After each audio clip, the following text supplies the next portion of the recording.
So there are simply two tasks that we're going to do in class today.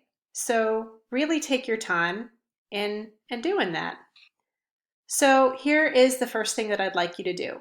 I want you to watch this micro lecture where I show you how to spot a thesis in an academic article. It's really important that you know how to do this, especially in your other classes, because knowing what the central argument of an author's piece is will help you to better understand the rest of the article. If you don't understand what they're arguing, it's a lot easier to get lost.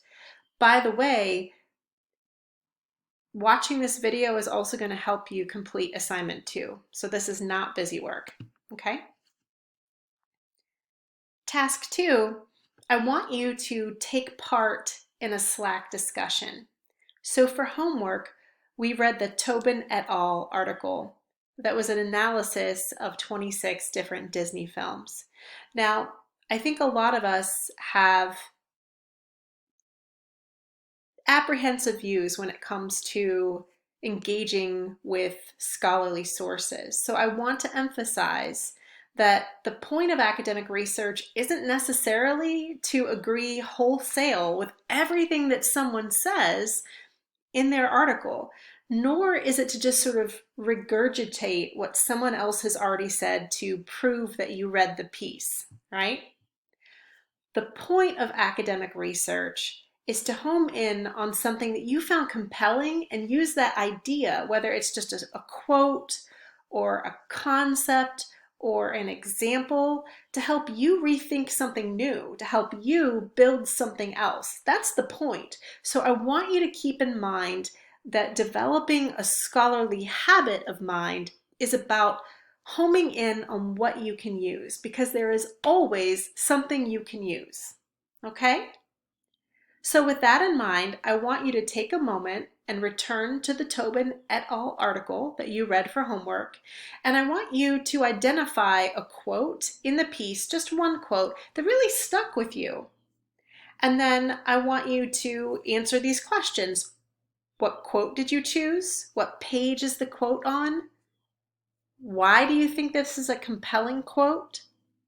What inspires you to think differently about something, whether it's the movie that the authors are mentioning or something else entirely different? Because you can always take an idea and apply it to something else as well. Once you've done that, once you've written down a reflection, I want you to share that reflection on channel 1 in our pop literacy section. So if you click on this link right here, it'll take you to that. And I want you to write a post in which you share the quote that you have, share the quote that stuck with you, and put the page number of the quote, and then just include your 3 to 4 sentence reflection that answers the questions that I asked you to answer. And if you don't know how to do this, just go to Pop Literacy Chan 1 and check what I've written, because I've done an example for you so that you are not lost. Then once you've done that, I just want you to read and meaningfully respond to at least 2 of your peers' posts. And remember that I have purposely created this roomy schedule because I want you to take your time. Okay, so that is what we're doing in class. I will see you in the Google Doc. I will see you in Slack. And if you have any questions, feel free to jump on Zoom and see me in my office. I'm happy to help. So let's talk about homework. Over the weekend, I want you to reread our assignment 1 handout, and I want you to complete step 1. This is step 1. So read the handout, complete step 1. When you complete step 1, it's important that you compose your free write in a Google Doc, because I'm going to ask you to share it in the next task. Okay? So after you've completed the first task, I want you to head over to Pop Literacy Chan 2, and I want you to share the free write, a link to the free write that you completed for assignment 1.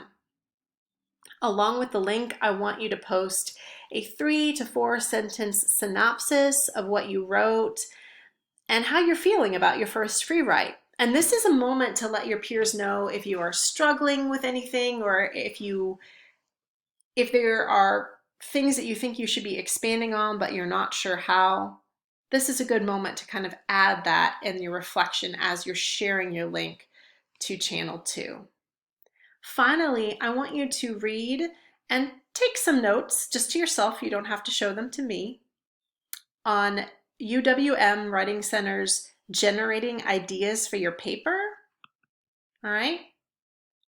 So as you're reading this, I want you to take notes on the strategies that actually work best for you as a writer. But I also want you to pay attention to their strategies for developing ideas. That's going to be important because on Tuesday, you're going to be drawing from these tools to help your peers return to their free writes that they did for homework and really kind of expand that into the beginnings of a rough draft for assignment 1. Okay, that's the homework.